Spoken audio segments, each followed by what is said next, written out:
Hello viewers, welcome back. I chef Preeti शुभ तो एक बार फिर से आपका वेलकम करता हूँ आपके फेवरेट रेसिपी चैनल में, जिसका नाम है ईट हेल्दी स्टे हेल्दी, जहाँ पे आपको मिलेंगी काफ़ी सारी healthy and tasty recipe. Don't forget to subscribe to our channel. आज की हमारी रेसिपी है हेल्दी एंड टेस्टी बाजरा मुठिया। Let's start with ingredient. तो सबसे पहले हमें चाहिए 1 कप धनिया, उसके साथ हमें चाहिए 2 प्याज टुकड़ों में कटे हुए, 6 लहसुन की कलियां और 6 से लेके 8 हरी मिर्ची। उसी के साथ हमें चाहिए स्वादानुसार नमक और 3 कप बाजरे का आटा। तो सबसे पहले शुरुआत करते हैं ग्राइंडिंग के साथ। तो हमें ग्राइंडिंग बाउल लेना है, उसमें लेना है प्याज, लहसुन की कलियां और हरी मिर्ची। और हरी मिर्चों को आप कम या ज़्यादा कर सकते हैं आपके स्वादानुसार। इसकी हमें एक दरदरी सी पेस्ट बना लेनी है बिना पानी के। देखिए वो दरदरी पेस्ट कुछ इस तरीके से दिखाई देगी, जिसमें आप थोड़े थोड़े चंक देख सकते हो। उसके बाद हमें एक मिक्सिंग बाउल में सारे ड्राई इंग्रेडिएंट को पहले मिक्स कर लेना है। तो हमने लिया सबसे पहले बाजरे का आटा, उसमें आपको डालना है नमक। नमक को आप स्वादानुसार कम या ज़्यादा कर सकते हो। नमक डालने के बाद हमें वो दरदरा हुआ पिसा हुआ पेस्ट हमें यहाँ पे ऐड करना है। वो दरदरा पेस्ट ऐड करने के बाद जिसमें है प्याज, लहसुन और मिर्च को आप स्वादानुसार कम या ज़्यादा कर सकते हो। अगर आप चाहे तो इसमें अदरक भी मिला सकते हो। आप अदरक को काट के डाल सकते हैं या उसी दरदरे पेस्ट में आप उसे ऐड कर सकते हो।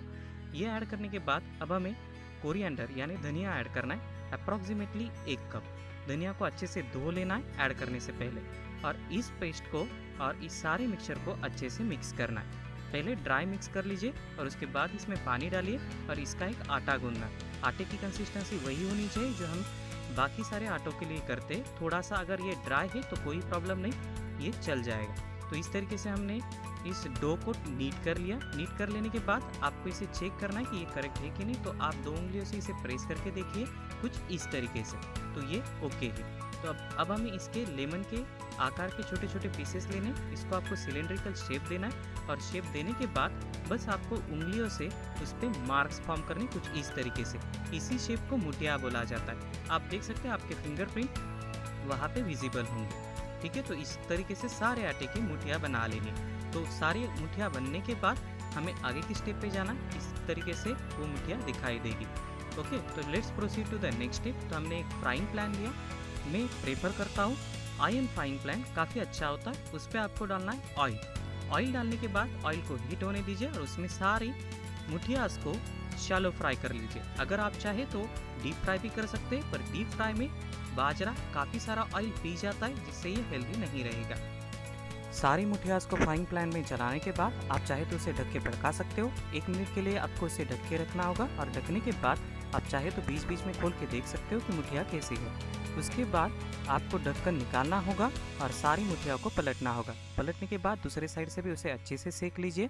और सेकने के बाद अगर आप चाहे तो उसका ऑयल कम करने के लिए इसे निकाल सकते हो किसी टिश्यू पेपर पे, जो बना देगा हमारी रेसिपी को और भी ज़्यादा हेल्दी और बच्चों के लिए सूटेबल।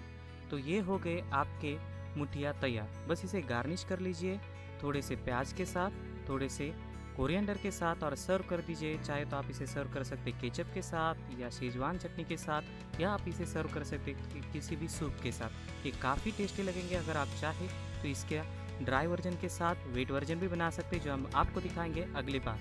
तो यहाँ तक के लिए बस इतना ही। Please stay tuned and subscribe to our channel.